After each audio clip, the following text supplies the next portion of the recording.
Hello guys, मी करिश्मा आपल्या YouTube चॅनलमध्ये तुम्हा सर्वांचं मनापूर्वक खूप खूप स्वागत करत आहे. कसे आहात सगळे? स्वामींच्या कृपेने तुम्ही मस्त आणि आनंदी असाल अशी मी आशा करते. तर आज आहे गुढीपाडवा आणि गुढीपाडव्यानिमित्त मी हा ब्लॉग अपलोड करत आहे. मी हा ब्लॉग लेट अपलोड करते यासाठी मी माफी मागते. बिकॉज रोजच्या बिझी शेड्यूलमुळे मला ब्लॉग अपलोड करायला टाईम नाही मिळत आहे. पण यापुढे आपल्या चॅनलवरती व्लॉग रोजच्या रोज अपलोड करण्याचा मी नक्की प्रयत्न करेन. हे नवीन वर्ष आणि गुढीपाडवा साजरे करण्यासाठी मी आणि माझी पूर्ण फॅमिली माझ्या बहिणीच्या गावी आलो होतो आणि हा ब्लॉग शेवटपर्यंत तुम्ही नक्की बघाल अशी मी आशा करते. तर आम्ही सगळे आज सकाळी लवकर उठलो, घरातील सर्व कामं आवरली, घराबाहेर गुढी उभारली आणि आज नववर्ष सण आहे म्हणून पुरणपोळीचं नैवेद्य केला. त्यानंतर सगळं आवरल्यानंतर आम्ही तयार होऊन जात आहोत मंदिरात दर्शन घेण्यासाठी. बहिणीच्या घरापासून 5 मिनिटाच्या अंतरावर दत्ताचं मंदिर आहे. सो पहिला आम्ही तिथे जात आहोत.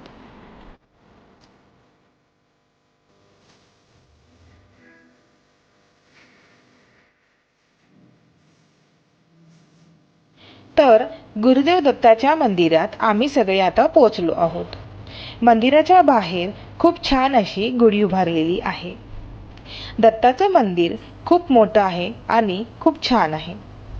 गुढीपाडवाचा सण आणि मराठी नववर्ष असल्यामुळे मंदिरात बरीच गर्दी आहे.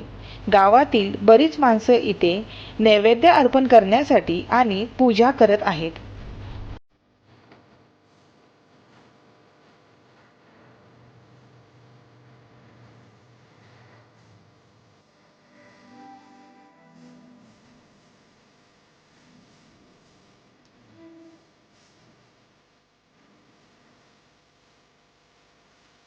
तर येत्या 2 दिवसात गावात दत्तगुरूंची जत्रा आहे.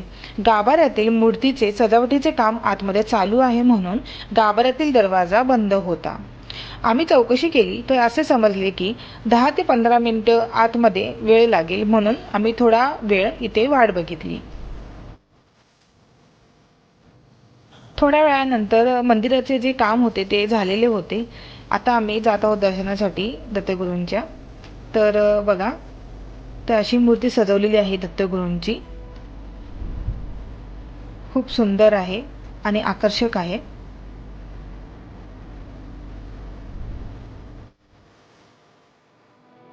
गाभाऱ्याच्या बाहेर आणि आतमध्ये खूप आकर्षक अशी फुलांची सजावट केलेली आहे. खूप सुंदर आणि आकर्षक दिसत आहे.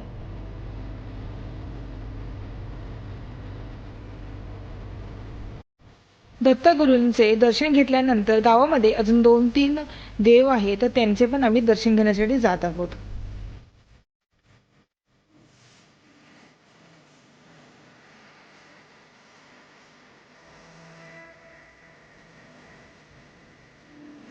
दत्तगुरू मंदिराच्या थोड्याशा अंतरावरती एक मरगुबाई देवीचं मंदिर आहे.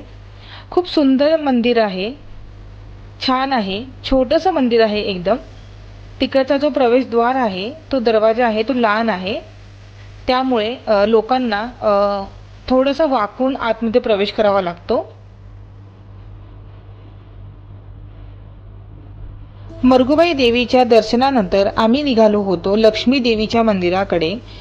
लक्ष्मी देवीचं मंदिर जे आहे तिकडे काम चालू आहे. मंदिर आता सध्या बनत आहे, त्यामुळे जिथे लक्ष्मीची मूर्ती होती तिथेच लोक पूजा करत होते सध्या तरी.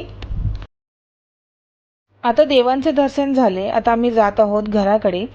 आणि जाताना तुम्ही बघतच असाल, प्रत्येक घराच्या दारात मस्त अशी उंच गुढी उभारलेली आहे. सुबक रांगोळ्या काढलेल्या आहेत दारामध्ये.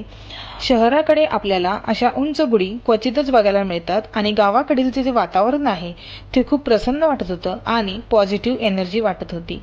त्यानंतर घरी जाताना आम्हाला रस्त्यालाच एक छोटंसं गणपतीचं मंदिर आम्हाला दिसलं.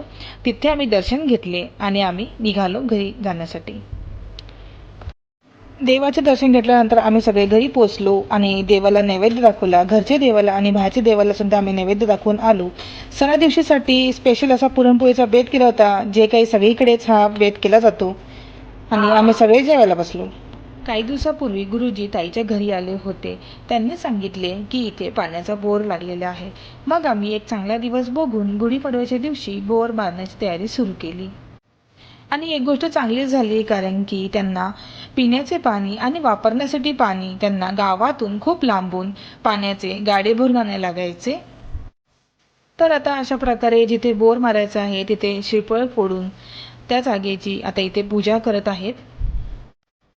दिवसभर आम्ही सगळे बोरच्या कामामध्ये बिझी होतो. मग संध्याकाळी मी आणि माझी बहीण आम्ही आलो होतो दत्तगुरूंच्या मंदिरामध्ये, कारण काही दिवसामध्येच दत्तगुरूंची यात्रा आहे आणि तिथे संध्याकाळी पालखी येणार होती. तुम्ही बघतच असाल, गावकरी मंडळी भरपूर जमा झालेली आहेत, भरपूर गर्दी झालेली आहे. मागून दत्तगुरूंची पालखी येत आहे आणि पुढे बघा इथे सासनकाठी नाचवण्याची प्रथा असते गावाकडे. त्यामुळे एक एक करून गावकरी सासनकाठी इथे नाचवत आहेत आणि जवळजवळ मंदिराच्या भोवती पालखी घेऊन 5 वेळा फेरी मारतात. गावामध्ये सगळीकडे ढगाळ असं वातावरण झालेलं होतं. आभाळ पूर्ण भरून आलेलं. पण पाऊस येण्याची शक्यता होती, पण तसं काही झालेलं नाही आहे. आणि इथे अशा प्रकारे दत्तगुरूंची पालखीचा सोहळा निर्विघ्नपणे पार पडलेला आहे. पालखीचा सोहळा पार पडल्यानंतर भक्तिभावाने दत्तगुरूंची आरती केली.